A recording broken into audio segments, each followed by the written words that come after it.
वेदान्तविद्याय मेघश्यामलमूर्तये पुंसामोहनरूपाय पुण्यश्लोकाय मंगलम। जय श्री जगन्नाथ, जय एकादशी महारानी। आज हम आपको पौष माह में होने वाली पुत्रदा एकादशी के बारे में बतलाएंगे।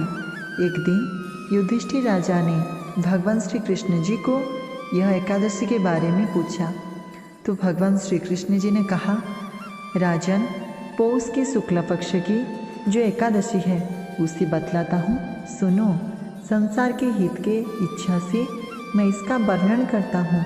राजन, पूर्वोक्त विधि से ही यत्नपूर्वक इसका व्रत करना चाहिए। इसका नाम पुत्रदा है।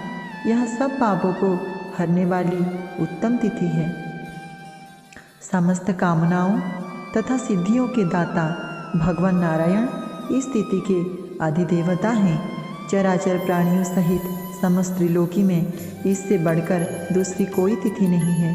पूर्व काल की बात है, भद्रावतीपुरी में राजा सुकेतुमान राज्य करते थे। उनकी रानी का नाम चंपा था। राजा को बहुत समय तक कोई वंशधर पुत्र नहीं प्राप्त हुआ। इसीलिए दोनों पति पत्नी सदा चिंता और शोक में डूबे रहते थे। राजा के पितर उनके दिए हुए जल को शोकोच्छ्वास से गर्म करके पीते थे। राजा के बाद और कोई ऐसा नहीं दिखाई देता जो हम लोगों को तर्पण करेगा। यह सोच सोचकर पितर दुखी रहते थे। एक दिन राजा घोड़े पर सवार हो गहन वन में चले गए। पुरोहित आदि किसी को भी इस बात का पता न था। मृग और पक्षियों में सेवित उस सघन कानन में राजा भ्रमण करने लगे। मार्ग में कहीं सियार की बोली सुनाई पड़ती थी तो कहीं उल्लुओं की। जहाँ तहाँ रीछ और मृग दृष्टिगोचर हो रहे थे। इस प्रकार घूम घूम कर राजा वन की शोभा देख रहे थे। इतने में दोपहर हो गया। राजा को भूख और प्यास सताने लगी। वे जल की खोज में इधर उधर दौड़ने लगे। किसी पुण्य के प्रभाव से उन्हें एक उत्तम सरोवर दिखाई दिया, जिसके समीप मुनियों के बहुत से आश्रम थे। शोभाशाली नरेश ने उन आश्रमों की ओर देखा। उस समय शुभ की सूचना देने वाली शकुन होने लगे। राजा का दाहिना नेत्र और दाहिना हाथ फड़कने लगा, जो उत्तम फल की सूचना दे रहा था। सरोवर के तट पर बहुत से मुनि वेद पाठ कर रहे थे। उन्हें देखकर राजा को बड़ा हर्ष हुआ। वे घोड़े से उतरकर मुनियों के सामने खड़े हो गए और पृथक पृथक उन सब की वंदना करने लगे। वो मुनि उत्तम व्रत का पालन करने वाले थे। जब राजा ने हाथ जोड़कर बारंबार दंडवत किया तब मुनि बोले, राजन, हम लोग तुम पर प्रसन्न हैं। राजा बोले, आप लोग कौन हैं? आपके नाम क्या है तथा आप लोग किसी लिए यहाँ एकत्रित हुए हैं? यह सब सच सच बताइए। मुनि बोले, राजन, हम लोग विश्वदेव हैं। यहाँ स्नान के लिए आए हैं।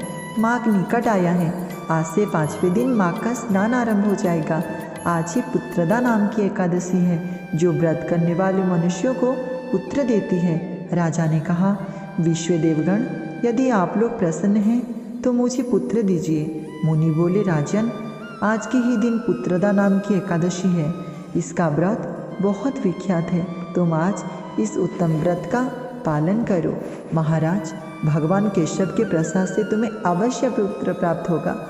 भगवान श्री कृष्ण कहते हैं, युधिष्ठिर, इस प्रकार उन मुनियों के कहने से राजा ने उत्तम व्रत का पालन किया। महर्षियों के उपदेश के अनुसार विधिपूर्वक पुत्रदा एकादशी का अनुष्ठान किया। फिर द्वादशी को पारण करके मुनियों के चरणों में बारंबार मस्तक झुकाकर राजा अपने घर आए। तदनंतर रानी ने गर्भ धारण किया। प्रसव काल आने पर पुण्यकर्मा राजा को तेजस्वी पुत्र प्राप्त हुआ, जिसने अपने गुणों से पिता को संतुष्ट कर दिया। वह प्रजाओं का पालक हुआ। इसीलिए राजन, पुत्रदा का उत्तम व्रत अवश्य करना चाहिए। मैंने लोगों के हित के लिए तुम्हारे सामने इसका वर्णन किया है। जो मनुष्य एकाग्र चित्त होकर पुत्रदा का व्रत करते हैं, वे इस लोक में पुत्र पाकर मृत्यु के पश्चात स्वर्गगामी होते हैं। इस महात्म्य को पढ़ने और सुनने से अग्निष्टोम यज्ञ का फल मिलता है। जय जगन्नाथ, जय श्री एकादशी महारानी।